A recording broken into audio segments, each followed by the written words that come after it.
Jai Guru to all of you. Today's topic is courage. Whenever we listen to the word courage,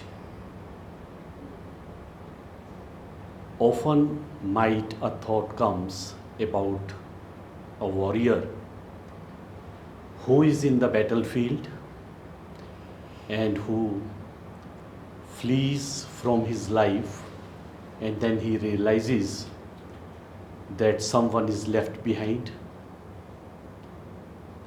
and at the perils of his pain and by putting his life into trouble, he returns back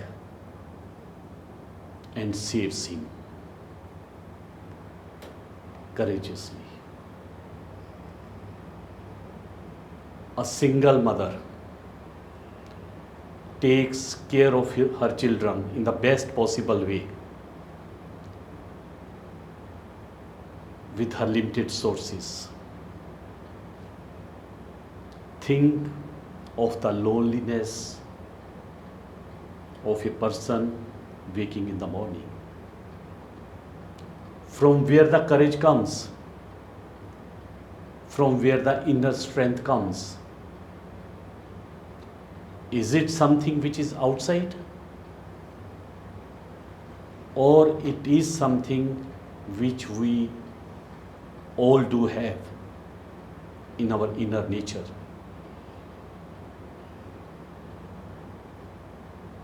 Before we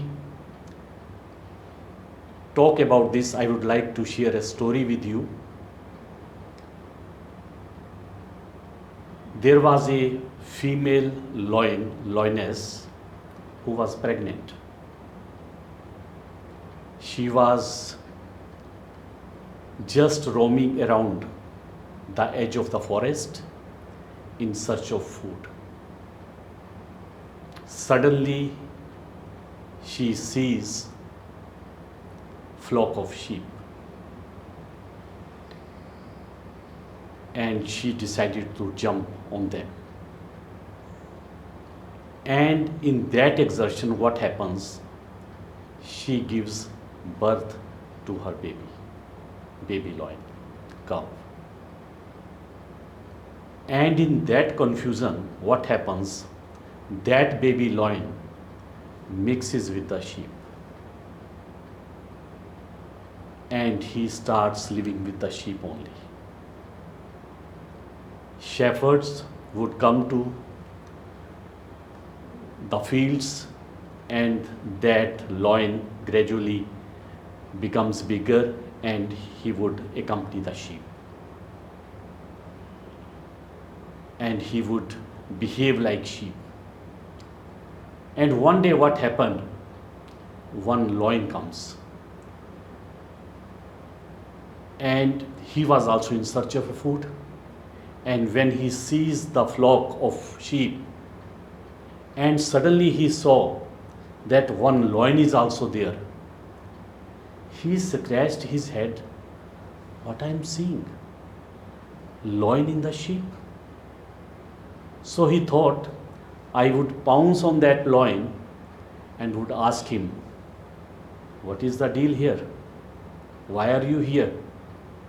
So he pounced on that loin, sheep loin. And he was bleeding. No, I am a small sheep, I am a small sheep. He said, no, you are a loin. No, I am a sheep, I am a sheep. So what he did, he took that sheep loin to the pond. He said, open your eyes, see who you are. He said, no, I am not opening, I am a sheep, I am a sheep. He said, nothing doing, open your eyes. And when he saw, he felt he was a lion. He said, now don't bleed, roar like a lion. And he roared. So he could know that he was a lion. That exactly what is happening with all of us. We are behaving like sheep lion because we do not know our inner nature. We do not know how courageous we are. We always think about our weaknesses, about our sickness, about our negative thoughts. We always talk about fears in our life. And then what happens? That fear does not affect your mind only, that affects your heart, that affects your nervous system, that affects your ability to think, that affects your common sense. And sometimes you know what happens? The fear is not that big. The situation is not that grim or grave. We, by thinking over it again and again, by our own imagination, we make it big. And then we say, what is happening with us? This is the real cause of the misery. This is the real cause why we all suffer. So, in ray of the one light, there Jesus says that I have come on earth not for peace, not to bring peace, but with sword. And in today's reading also the word sword is there. What is the meaning of that sword? It is not that that sword is for killing the people, killing the criminals. Yogananda says that sword signifies determination. That sword signifies confidence. That sword signifies courage to cut all the bondages, to cut all the attachments, and to cut all the desires. Again, at one point of time, Jesus said that I am here to bring man to go various against his father, and daughter against her mother, and daughter-in-law against her mother-in-law. This looks quite surprising. Why? But if we go deep into this, what he exactly wants us to understand, it is not that you have not to love your family members. It is not that you have not to care for your family, but you have not to go into those attachments. You have not to attach with those things. Never take it otherwise that you have not to love your family. It has nowhere written, and never it was intention of anyone's. You have to do all the care of your family, but with all the detachments. So now, where that courage is? Success, health, or wisdom. These are the attributes of soul. It is with everyone. Then why we are not capable, or we are not able to reach there? Why we behave so fearfully in the given situation, in the adverse situation? Why we become like sheep loin?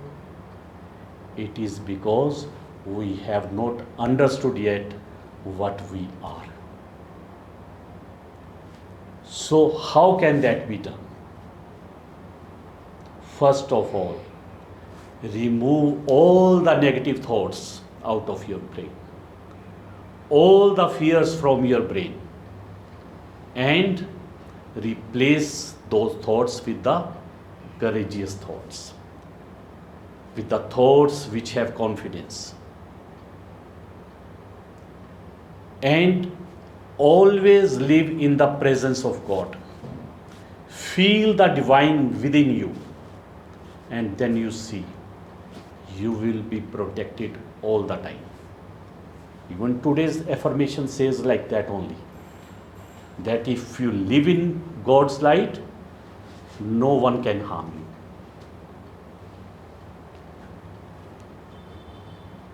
And how this can be done? We are so blessed. Master has given us such a beautiful path. Everything is there in Master's teachings. He says he has shown us the way how to get and access to all those inherent qualities. He has taught us how to remove your anger, how to remove your negative thoughts, how to live a beautiful life. He has given us the beautiful techniques of concentration and the path of Kriya Yoga. Swamiji has given beautiful affirmations which can transform your thoughts, which can transfer your lives. So, let us repledge rather I would say, because you have already bowed to Master so many times. Again, repledge that you will be meditating regularly and will follow the teachings of the Master in your daily life. Some of you may feel and say that we are regularly meditating, we are doing the Kriya techniques, but still sometimes we are not in a position to take right decisions. We do not act in a courageous way because we do not put all our mind, all our heart, all our soul in our meditation. We do not do our meditation with the devotion. Once you do it, all these obstacles will be removed away. Thank you so much. Om Guru. Om Guruji. Thank you so much, Ji. So, courage. And in today's reading, 4 types of courage has been spoken of. And what we need to understand is those 4 types are the progression of each soul. First courage, which like Bharatji read about, was that you run wildly without thinking into the situation. And once you are in it, you realize your folly and you say, oh, where am I caught? How does one do that? Out of ego. You did this to me, now I'll sort you out. And you go madly running into it. And then you realize, what have you done? That courage, it is courage, obviously it is courage, but it is a courage which is stemmed from your ego. Next comes the courage of accepting what is. That courage is a higher courage. That this is the reality that is happening in my life and I calmly accept it. Acceptance is actually a bigger act of courage than going and fighting. First requirement in all these teachings, Master is actually giving an explanation how to overcome these things. He said the first stage, and now the second stage is you need to accept what is happening. If I am afraid of something, if I have anger issues, if I have jealousy issues or whatever, anxiety issues, I need to accept it. Lot of people on the spiritual path do the mistake of thinking, oh, I am on the spiritual path, I am not supposed to have these negative connotations in my thinking, and therefore I hide it under the carpet. Hiding it under the carpet will not get you anywhere. It is a vritti that exists in our personality, and with God's and Guru's help we need to overcome. And how to overcome is Master's teaching. The third stage, as Bharatji read, comes is of dynamic courage, in which what has been done? From acceptance, now we raise our level of courage and we have come to a stage of taking our own stand. The difference in this stand and the first situation is I have accepted the situation in this situation, and now I am raising my energy in my spine somehow and handling the situation in my life. But in this situation also, this handling will certainly be better than the first situation, but it will still be my likes and dislike oriented. And therefore, on the spiritual path, we come to the fourth stage, which is the divine courage. And divine courage is not what I like, not what the custom says. Divine courage is that you attune to the flow of divine within you. You seek guidance, get that guidance, and then act in that situation. Now, this is not easy. It is not easy at all. Because, again, these stages Master has explained. Swamiji has explained. First, courage, physical, acceptance, dynamic, and now divine. Now, if you see the stories of Master, we have read autobiography of a yogi, and we think that Master went to the United States and the halls were full, people were, standing in lines to come and meet the Master and to receive these teachings. That is not the reality. In the beginning, Master faced lots and lots of opposition. There was people who banned him to come into the town because of his color of his skin. The so-called the police, the FBI or whatever it is called, with the British feeding in, was thinking that Yogananda ji is a spy, he's an agent. Do you know there was vigil kept on him for many years. His every activity was watched, because you must understand what was happening. 1920, India was beginning its freedom struggle. So many things happened. Within his own organization, his Swami Dhirananda went against his teaching, and in one way you can say stabbed his back. What did Master do? He went into the desert and he meditated and asked Divine Mother, I have not come here for this. I have come for your work. Please guide me. I have nothing to take in this. I will go back on the next ship back to India. And Divine Mother appeared to him and said, I am your stocks and bond. Go and do God's work. He could do it because he was centered in his calmness. And in that state, when he has taken on the karma of his disciples, because that is the time Divine Mother came to him and said, I sent disciples to you to test. Now you will get disciples who are going to guide you in your path, in this new way of life in the Western states. And that is the time things started to change. And Master started taking on karma of his disciples. And he became physically, I wouldn't call it like unwell, but there were a lot of aches and pains. He could not walk, and those kind of situations came to him. And in that situation, what did he do? Like Brother Anandmoy says, that Master needed help to get up. But though he never showed it in front of people, when he came onto the stage, he came running. But when he was in the ashram, he needed help, and Swami, like Swami Kriyananda and Brother Anandmoy, they used to be with him at that time. And he helped him, trying to pull him up with his arm when he was getting up, and he was groaning, ah. And in that moment, when Brother Anandmoy is helping him, Brother Anandmoy went into bliss. Such ecstasy, his tears are flowing, and he is feeling guilty that here my Master is in pain and I am in ecstasy. And that is the time he understood that Master is not in pain. He's gone beyond pain. Even in that stage he is giving. That is what we all are seeking. Give and you shall be freed of all the straws, as Master says. What happened to Swami Kriyananda?